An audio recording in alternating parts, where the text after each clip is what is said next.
তো এই পর্যন্ত টেবিল সাইজ পর্যন্ত আমরা গত পর্বে শেষ করেছি। আজকের পর্বে আমরা অটো ফিট বিহেভিয়ার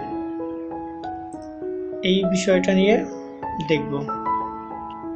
এখানে যদি ইনসার্ট গিয়ে টেবিলে ক্লিক করি, টেবিলে ক্লিক করার পর ইনসার্ট টেবিল দিই, এবং এখানে আরও দুইটা অপশন রয়েছে। একটা হলো, প্রথমটা হলো ফিক্সড কলাম উইথ হোয়াইট। এটা যদি আমরা নেই, গত পর্বে আমরা দেখেছি যে এই অবস্থায় থাকলে যে ক্লিক করি এভাবে চলে আসবে আমাদের টেবিলটা। নেক্সট দ্বিতীয় যে অপশনটা আছে অটো ফিট টু কন্টেন্ট, কন্টেন্টের সাথে ফিট হয়ে যাবে। আমরা যা টাইপ করবো সেটা ক্লিক করে যদি ওকে করি তাহলে আমাদের টেবিলটা এরকম করে আসবে। এবং এখানে যদি আমরা কিছু টাইপ করি, যেমন নেম, বুঝতেই পারছেন যে নামের সাথে আমাদের টেবিলটা ফিট হয়ে যাচ্ছে, বা আমরা যা লিখছি, যেই টেক্সটটা লিখছি।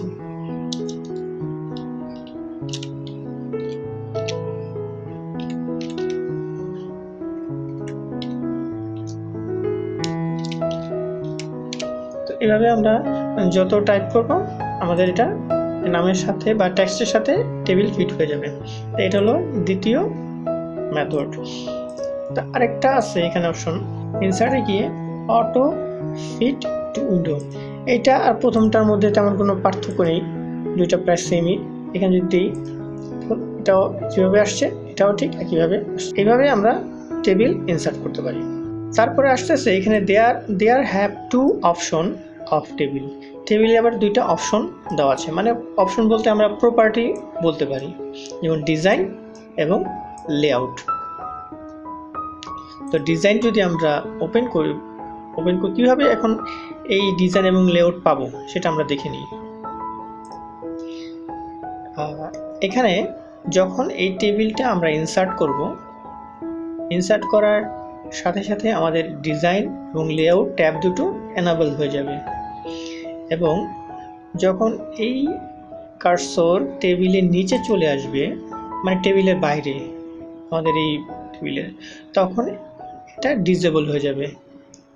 ওই দুইটা ডিজাইন এবং লেআউটটা এখানে আর থাকবে না, দেখাবে না।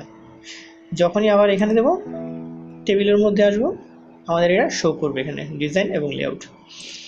এখন ডিজাইনের মধ্যে আমরা পাচ্ছি table style option, table style, তবে ড্র বর্ডার, এখানে কিছু অপশন আছে।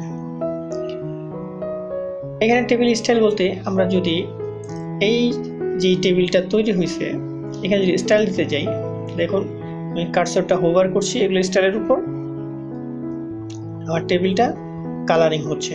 এখানে আরও কিছু অপশন আছে, দেখুন আপনি টেবিল কিন্তু আমাদের অলরেডি চেঞ্জ হচ্ছে, টেবিলের স্টাইল ডিজাইন। তো যেটা আমাদের প্রয়োজন হবে সেটা আমরা জাস্ট ক্লিক করে দেব, এখানে অ্যাপ্লাই হয়ে যাবে। আর এই অপশনটা হলো যে হেডার রো, এখানে যদি ক্লিক করে দিই তাহলে শুধু হেডার আসবে। দেখুন পরিবর্তন, দেখুন এখানে দিই, দেখুন পরিবর্তন হচ্ছে। তো এটা প্রয়োজন অনুযায়ী আমরা ব্যবহার করতে পারি।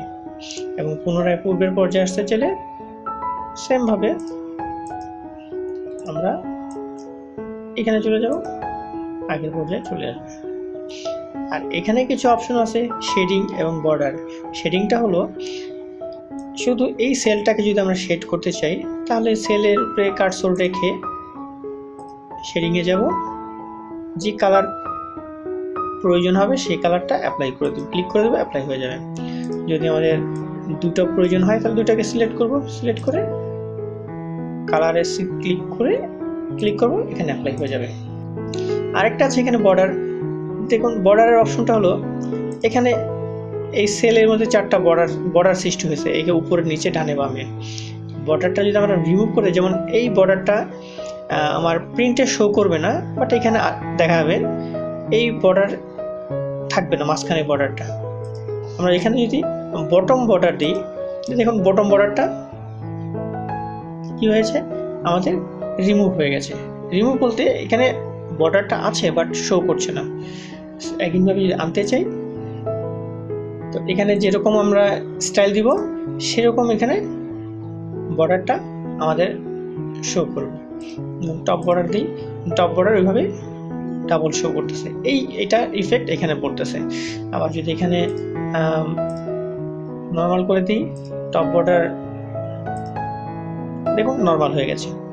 তো এটার সাথে আমাদের কানেক্টেড হয়ে গেছে এবং কালারও কানেক্টেড হবে। ড্র টেবিল এবং ইরেজ।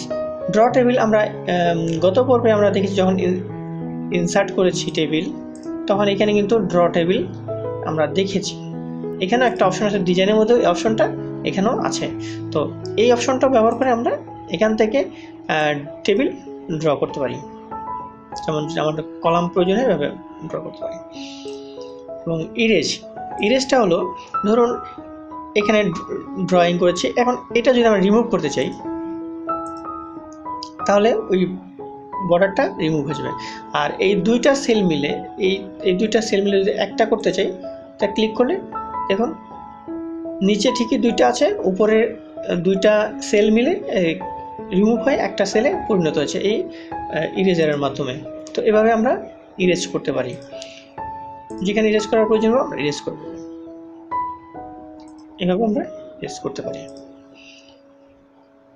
তো আজকের পর্বে আমরা ডিজাইন নিয়ে আলোচনা করলাম, ডিজাইনের যে বিষয়গুলো আছে সেগুলো বোঝানোর চেষ্টা করলাম। আশা করি আপনারা বুঝতে পেরেছেন। নেক্সট ক্লাসে আমরা লেআউট নিয়ে বিস্তারিত আলোচনা করে